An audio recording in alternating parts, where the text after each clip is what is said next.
Ya, shalom, selamat pagi Bapak Ibu dan saudara-saudara semuanya. Pagi hari ini kita kembali akan merenungkan firman Tuhan. Mari kita bersama-sama membuka kitab Ulangan pasal yang keempat, ayat 1 sampai dengan ayat yang ke-49.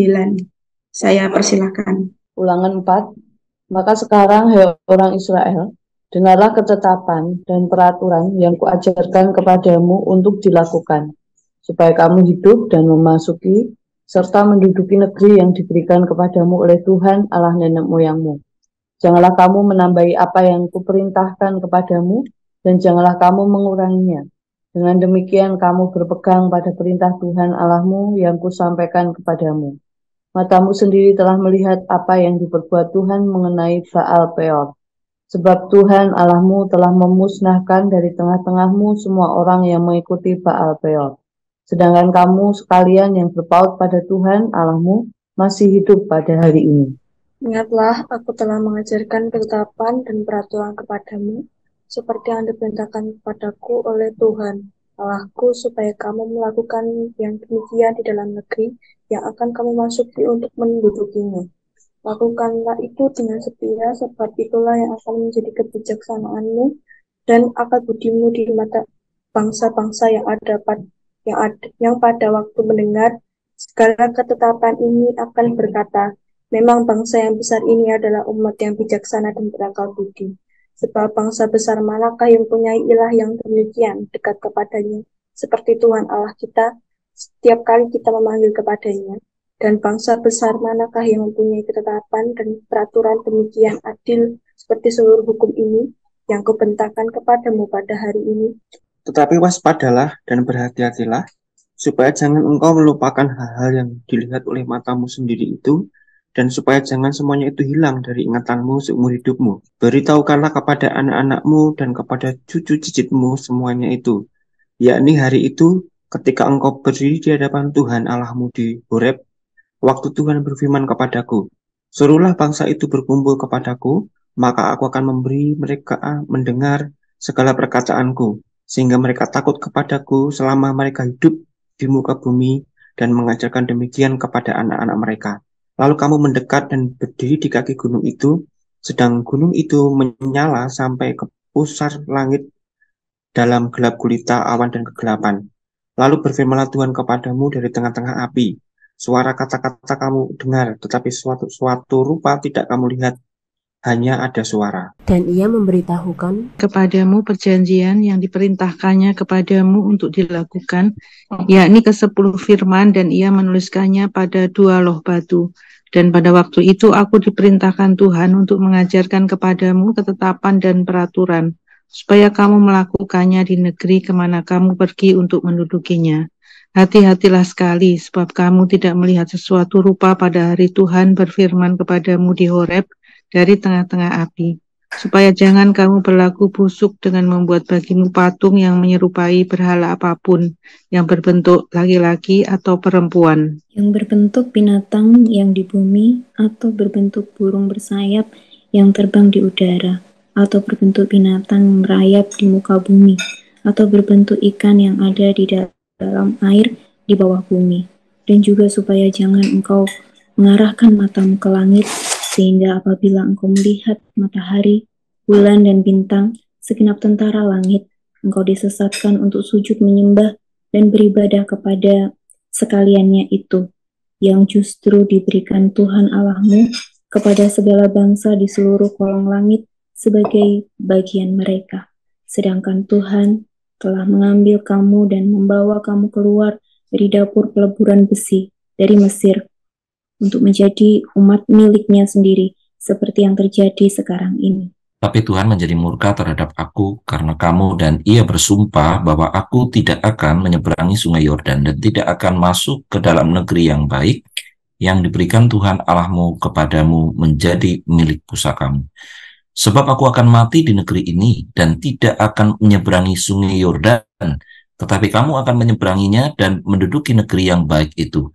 Hati-hatilah supaya jangan kamu melupakan perjanjian Tuhan Allahmu yang telah diikatnya dengan kamu dan membuat bagimu patung yang menyerupai apapun yang oleh Tuhan Allahmu dilarang kau perbuat.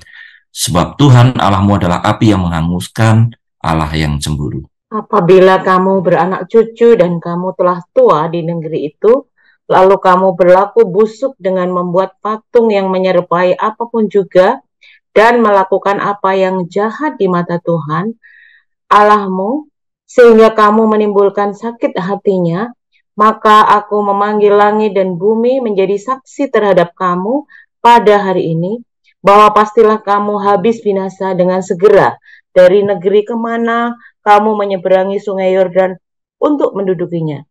Tidak akan lanjut umurmu di sana, tetapi pastilah kamu punah.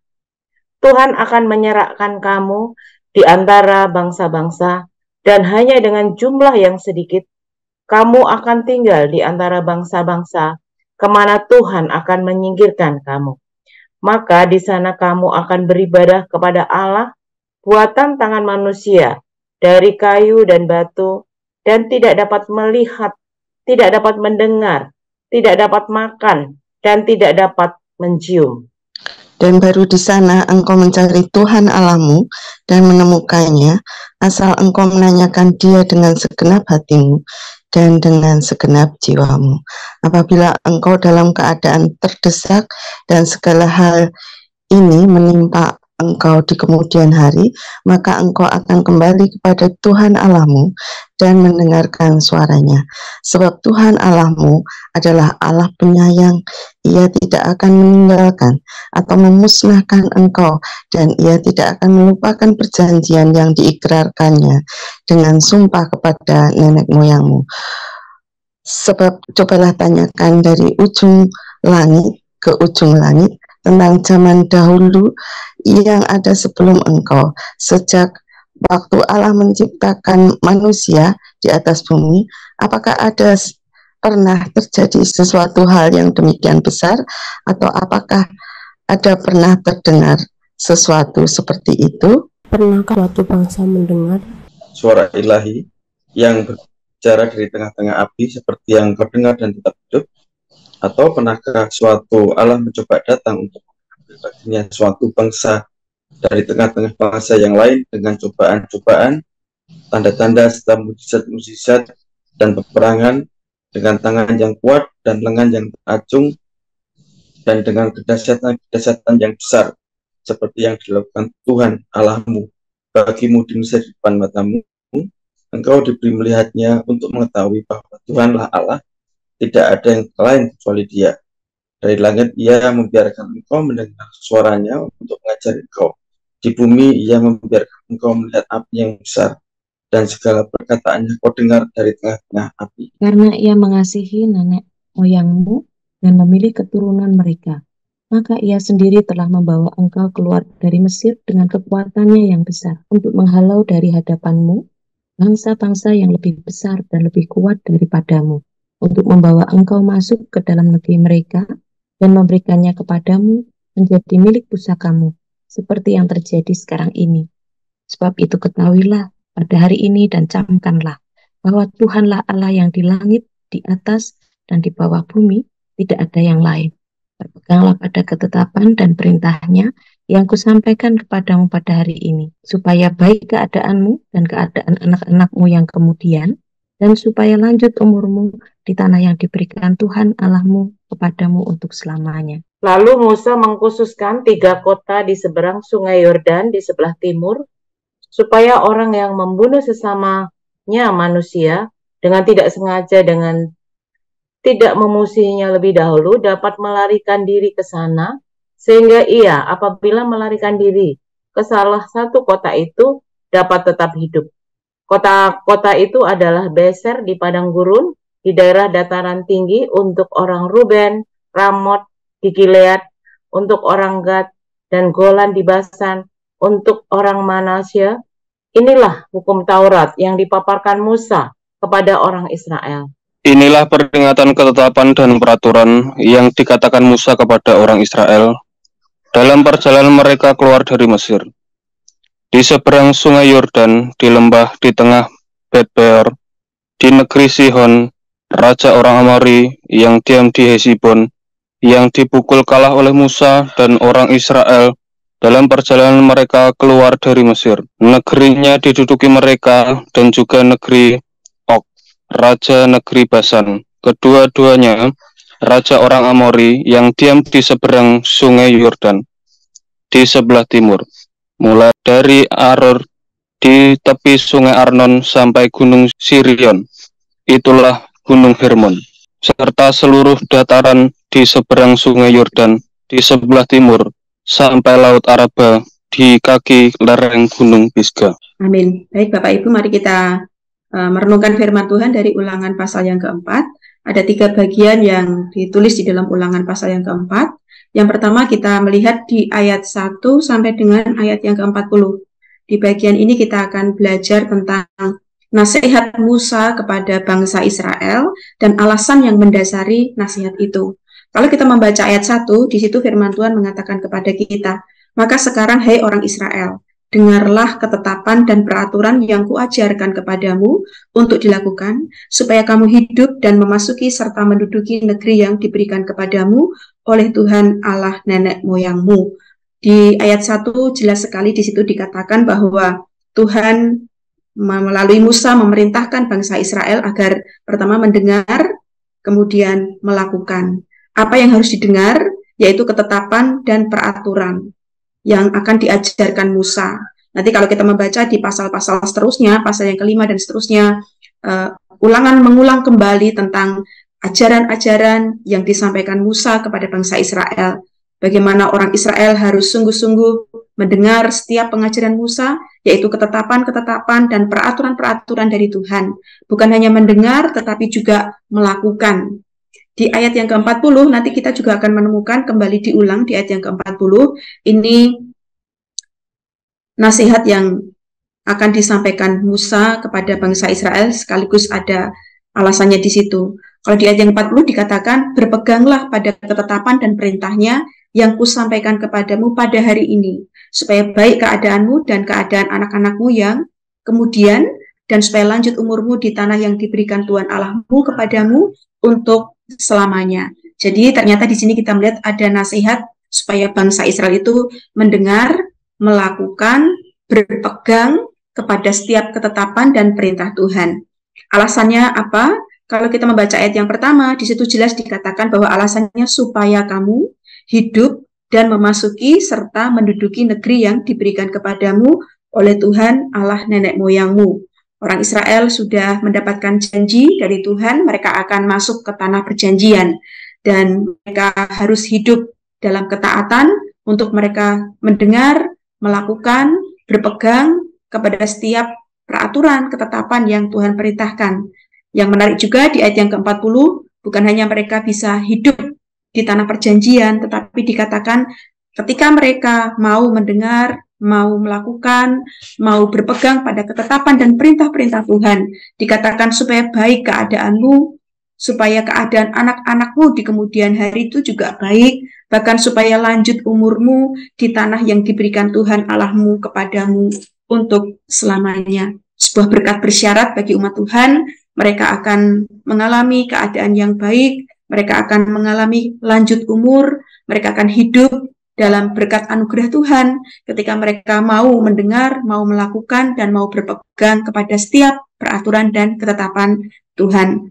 Ayat ini juga mengingatkan kepada kita di dalam kitab Yakobus, dikatakan di sana juga supaya orang percaya, orang beriman harus menjadi pendengar firman, tetapi juga harus menjadi pelaku firman Tuhan.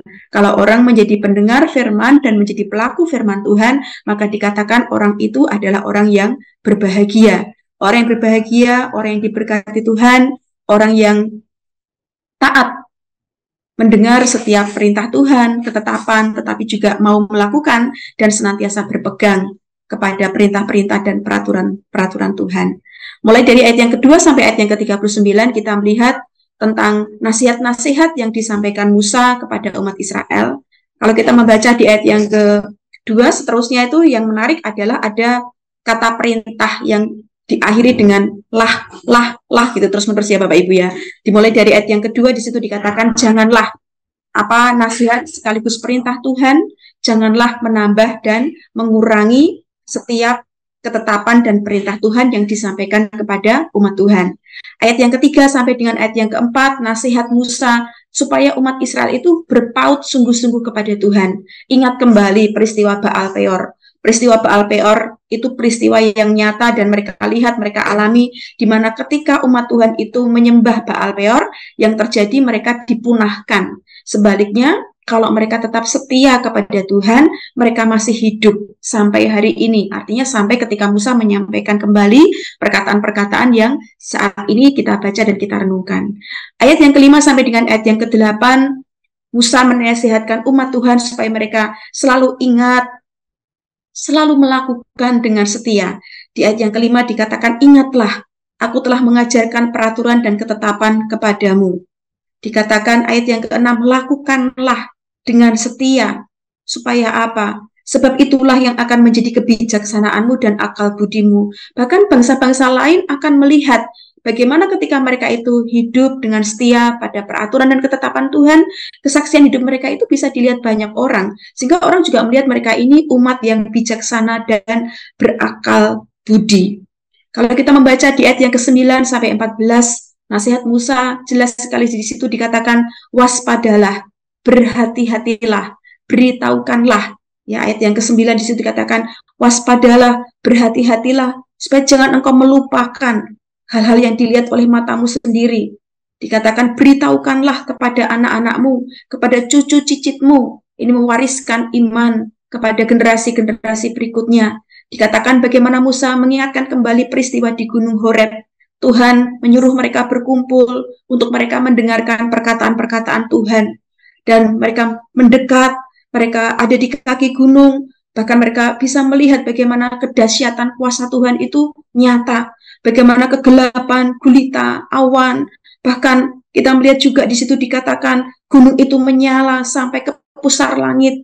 Pengalaman-pengalaman ini mestinya menolong orang-orang Israel agar mereka senantiasa waspada, berhati-hati, memberitahukan segala peristiwa-peristiwa itu kepada generasi-generasi berikutnya. Dan dikatakan pada waktu itu, aku diperintahkan Tuhan, Musa mengatakan, untuk mengajar ketetapan, peraturan, supaya kamu melakukan ke negeri kemana kamu pergi untuk mendudukinya.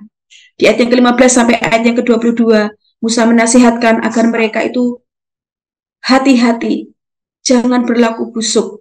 Di ayat yang ke-15 dikatakan, hati-hatilah sekali, kamu tidak melihat, sebab kamu tidak melihat sesuatu rupa pada hari Tuhan berfirman kepadamu di Horeb dari tengah-tengah api, supaya kamu jangan berlaku busuk. Ya, Tuhan memberikan nasihat kepada orang Israel melalui Musa, agar mereka berhati-hati, mereka jangan berlaku busuk. Berlaku busuk itu berlaku yang seperti apa? Kalau kita membaca ayat-ayat berikutnya, berlaku busuk adalah ketika mereka berubah setia, ketika mereka berzinah dengan cara menyembah ilah-ilah lain. Sehingga Musa memperingatkan, menasihatkan orang Israel, jangan membentuk patung dalam model apapun juga. Dikatakan entah itu berbentuk binatang, berbentuk burung bersayap, berbentuk binatang merayap, dan seterusnya. Jangan membuat seperti itu. Jangan disesatkan. Jangan sujud menyembah, ayat yang ke-19. Jangan sujud menyembah, beribadah. Kenapa? Dilarang untuk melakukan seperti itu. Kalau kita membaca ayat berikutnya, di ayat yang ke-23 sampai 24, karena Tuhan itu adalah Allah yang cemburu. Oleh sebab itu, di ayat yang ke-23, Tuhan sungguh-sungguh menasihati umatnya agar mereka tidak melupakan perjanjian. Tuhan itu Allah yang cemburu. Tuhan sudah begitu setia menolong umatnya. Tuhan sudah mengeluarkan mereka dari perbudakan di Mesir. Tuhan sudah mendengar ketika mereka berseru. Tuhan dengan penuh kesabaran memulihkan mereka, menyelamatkan mereka, sehingga Tuhan sungguh-sungguh memberikan sebuah perintah yang sangat jelas agar mereka itu jangan berlaku busuk, tetap setia, jangan menyembah kepada ilah-ilah lain. Di ayat yang ke-25 sampai dengan ayat yang ke-39 diulang kembali, jangan berlaku busuk, akibatnya sangat jelas. Kalau mereka tidak setia kepada Tuhan, mereka meninggalkan Tuhan, mereka tidak hidup menurut peraturan dan ketetapan Tuhan, ada akibat-akibat yang akan mereka alami. Musa menyampaikan di ayat yang ke-25 sampai dengan ayat yang ke-39, Tuhan akan menyerahkan mereka di antara bangsa-bangsa. Tuhan akan mendisiplin mereka. Mereka dalam keadaan terdesak. Mereka akan mengalami masa-masa yang tidak mudah dalam hidup mereka. Mereka akan mengalami situasi yang sangat berat di dalam hidup mereka. Namun kalau umat Tuhan, ketika suatu saat kelak mereka mengalami pendisiplinan dari Tuhan, dan itu sudah terjadi kalau kita membaca di kitab Perjanjian Lama, di dalam kitab Nabi-Nabi, bagaimana umat Tuhan berubah setia, mereka tidak taat kepada Tuhan, mereka kemudian didisiplin Tuhan, dibuang ke Babel. Dalam keadaan terdesak seperti itu, mereka bertobat kepada Tuhan, mereka kembali kepada Tuhan, maka Tuhan akan memulihkan mereka kembali. Sebab Tuhan itu adalah pribadi yang sangat penyayang, sangat sabar. Tuhan tidak akan pernah memusnahkan mereka. Tuhan tidak lupa dengan perjanjiannya. Di ayat yang ke-25 sampai 39 intinya adalah bahwa Musa menasihati mereka agar mereka jangan berlaku busuk, supaya mereka tidak mengalami akibat-akibat yang dahsyat hukuman Tuhan yang akan mereka alami. Di ayat yang ke-39, Musa mengingatkan kembali, menasihati umat Tuhan. Di ayat yang ke-39 dikatakan, sebab itu ketahuilah pada hari ini, dan camkanlah bahwa Tuhanlah Allah yang di langit, di atas, dan di bumi, di bawah tidak ada yang lain. Musa kembali menunjukkan tentang siapa Allah. Allah itu adalah pribadi yang penuh kuasa, dia berotoritas, dia berdaulat, dia layak untuk ditinggikan, dia sungguh-sungguh pribadi yang layak untuk ditaati. Tidak ada Tuhan, tidak ada Allah selain daripada dia. Karena itu Tuhan memerintahkan kepada umatnya melalui Musa agar mereka sungguh-sungguh mencamkan seluruh nasihat dan seluruh peringatan yang disampaikan Tuhan melalui Musa. Di bagian kedua kita melihat ayat yang ke-41 sampai 43, ada kota-kota perlindungan yang ditetapkan oleh Tuhan. Kota-kota perlindungan yang ditetapkan oleh Tuhan itu ada Beser, Ramot, dan Golan. Apa tujuan dari kota-kota perlindungan itu? Tujuannya adalah dikatakan di ayat yang ke-42, supaya orang yang membunuh sesamanya manusia dengan tidak sengaja dan dengan tidak memusuhinya lebih dulu dapat melarikan diri ke sana, sehingga apabila melarikan diri ke salah satu kota itu dapat tetap hidup. Nah, hak hidup dijamin oleh Tuhan, Tuhan melindungi kehidupan manusia, sehingga Tuhan menetapkan kota-kota perlindungan. Di bagian terakhir ayat yang ke-44 sampai 49 kita melihat bagaimana Tuhan mengingatkan kembali tentang pentingnya pendidikan bagi umatnya di padang gurun agar mereka tetap hidup taat setia berpegang pada perintah Tuhan. Tuhan mengingatkan di padang gurun, Tuhan memakai Musa sebagai hamba Tuhan untuk mendidik umat Tuhan. Tuhan juga menyediakan materi-materi yang baik untuk ditaati, untuk didengar, untuk dipegang, untuk dilaksanakan oleh umat Tuhan. Musa sebagai guru akan mengajarkan hukum-hukum Tuhan. Inilah hukum Taurat yang dipaparkan Musa kepada orang Israel. Inilah peringatan, ketetapan, peraturan yang dikatakan Musa kepada orang Israel dalam perjalanan mereka keluar dari Mesir. Mengapa Tuhan mendidik mereka setelah mereka keluar dari Mesir? Ya, supaya mereka menjadi umat yang taat dan setia. Mereka punya ruang kelas di padang gurun, dan mereka punya tujuan ketika mereka mendengarkan Musa sebagai guru mereka, ketika mendidik mereka. Tujuannya adalah agar umat Tuhan dibentuk karakternya, menjadi umat yang mengasihi Tuhan, Allah, taat, dan setia. Besok di pasal yang ke-5, 6, dan seterusnya kita akan melihat uraian-uraian dari Musa tentang hukum-hukum Taurat. Apa pelajaran dari firman Tuhan ini? Amanat teksnya adalah Tuhan menyelamatkan umatnya dari perbudakan di Mesir, agar umat Tuhan menjadi umat yang mendengar, melakukan, berpegang pada ketetapan dan peraturan Tuhan, supaya umat Tuhan menjadi umat yang hidup dalam keadaan yang baik dan lanjut umur, bahkan generasi-generasi berikutnya pun juga mengalami berkat-berkat Tuhan.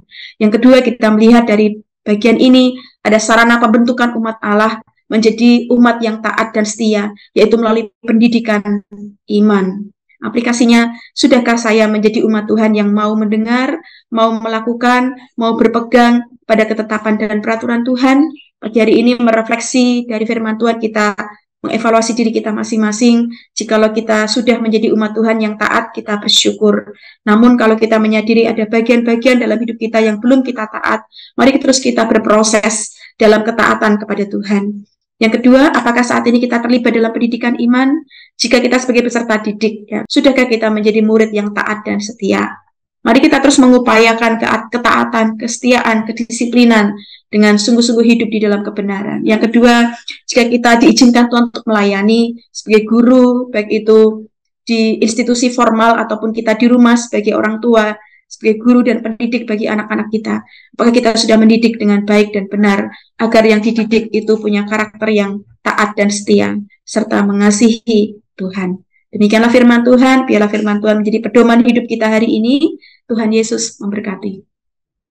Ya, kita sambut firman Tuhan pagi ini dengan satu lagu, Ku Taat Perintah-Mu Tuhan.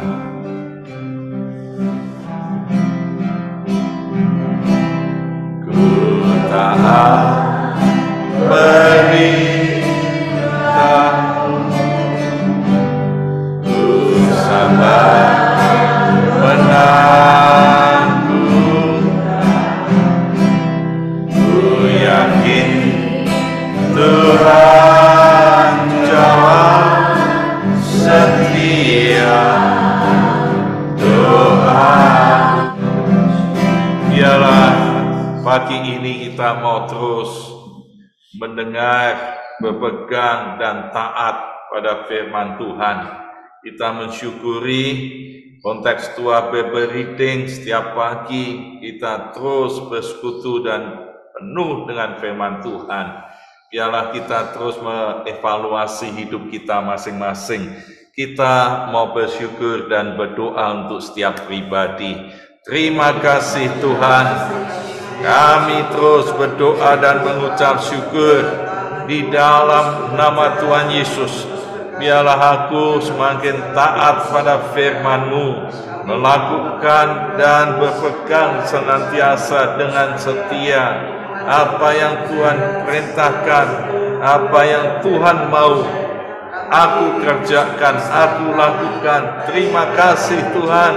Biarlah Tuhan terus memimpin kami kepada kebenaran firman Tuhan. Terima kasih Tuhan, terima kasih. Biarlah nama Tuhan dipermuliakan di dalam nama Tuhan Yesus.